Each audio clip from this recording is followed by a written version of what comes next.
Bonjour, bienvenue à Français tout inclus. Aujourd'hui, nous allons parler des déterminants. Alors, les classes de mots. Dans une phrase, les mots peuvent être classés. Ça sert à quoi? Ça sert à savoir si on peut les accorder ou pas. Retiens ceci, il y a des classes de mots variables, donc la forme varie, et il y a des classes de mots invariables, la forme ne varie pas. Le déterminant fait partie des classes de mots. C'est un mot variable qui reçoit le genre et le nombre du nom. Il introduit le nom, donc il va avec. Par exemple, mon frère, le déterminant mon va avec le nom frère. Il se place devant le nom et il fait partie du noyau du groupe du nom. Donc, un déterminant et un nom forment un groupe du nom. Il peut y avoir un ou plusieurs mots entre le déterminant et le nom. Par exemple, son très puissant pouvoir, le déterminant son va avec le nom pouvoir, mais il y a l'adverbe très et l'adjectif puissant entre les deux. Donc, c'est possible. Le déterminant, il peut être simple, donc un mot devant le nom, comme mon frère, ou il peut être complexe, donc formé d'un ou plusieurs mots devant le nom, c'est-à-dire tous les pouvoirs. Tout et les sont deux déterminants devant le nom, donc c'est possible. Parfois, on a même un groupe de mots qui forment en deux mots un déterminant, donc il faut en apprendre par cœur. Le déterminant peut ressembler à un pronom. Quels sont les trucs pour les différencier? Premièrement, le déterminant est toujours suivi d'un nom. Donc ça, c'est le premier truc à retenir. Mon frère adore ses pouvoirs. Le déterminant va avec le nom frère à sa droite. Tandis que le pronom est souvent suivi d'un verbe. Le pronom remplace un nom dans le texte. Par exemple, si je dis « plusieurs détruisent tout ce qu'ils touchent », on parle des pouvoirs. Et ici, le pronom est suivi du verbe détruire. Bon, le déterminant, il en existe plusieurs sortes. Il y a les définis, indéfinis, démonstratifs, possessifs, partitifs, numéros, de quantité, interrogatifs et exclamatifs. Je te laisse ici des exemples de déterminants.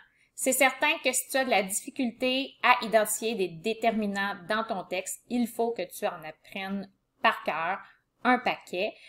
Aussi, essaie d'en apprendre des différents, donc des déterminants que tu connais moins ou que tu vois moins dans les textes quand tu les lis. Alors, il y en a plusieurs, comme le, la, les, un, une, des, il y a c'est, cette, chaque, plusieurs, aucun, nul, etc. On voit même un déterminant ici complexe, donc combien de forme un déterminant. Alors, je te suggère d'en apprendre par cœur. Attention, les déterminants aucun et nul s'écrivent au pluriel lorsqu'ils sont suivis de noms qui s'écrivent toujours au pluriel. Exemple, après l'incendie, il n'y aura aucune funéraille. Funérailles s'écrit toujours avec un S, donc ici, on ajoute un S à aucune, même si on sous-entend pas du tout de funérailles. Alors, personne ne doit savoir ce que mon frère a fait. Si tu regardes le texte suivant, donc en vert, j'ai surligné les déterminants qui vont avec les noms qui sont soulignés. Okay? Donc, les incroyables pouvoirs de mon frère m'effraient beaucoup. Les va avec pouvoir, mais entre les deux, j'ai un adjectif qui sert d'écran, donc qui bloque le déterminant et le nom. Par contre, on voit quand même bien que les va avec pouvoir. Mon frère, ils sont proches l'un de l'autre. Ensuite, certains me fascinent, mais tous ces pouvoirs sont hors de contrôle. Certains ici est un pronom. En plus, il y a un verbe à droite. Donc, si je n'ai pas de nom tout de suite après mon pronom certain, ça me prouve que certain est un pronom. Ensuite, tous ces pouvoirs, j'ai deux déterminants tout et c'est avant d'arriver au nom pouvoir. Donc, c'est possible d'avoir deux déterminants avec le nom. La tâche aujourd'hui, tu dois, dans le texte suivant, trouver les déterminants et les souligner. Souligne aussi les noms avec lesquels ils se rattachent. Alors, je poursuis mon histoire de mon frère qui a des pouvoirs et qui cause des problèmes avec ceux-ci. Avec ses mains rougeâtres, mon frère carbonise entièrement le bois, car elle projette des flammes. Beaucoup de gens ont peur de lui. Chaque fois qu'il erre dans la nuit, il éclaire toutes les maisons.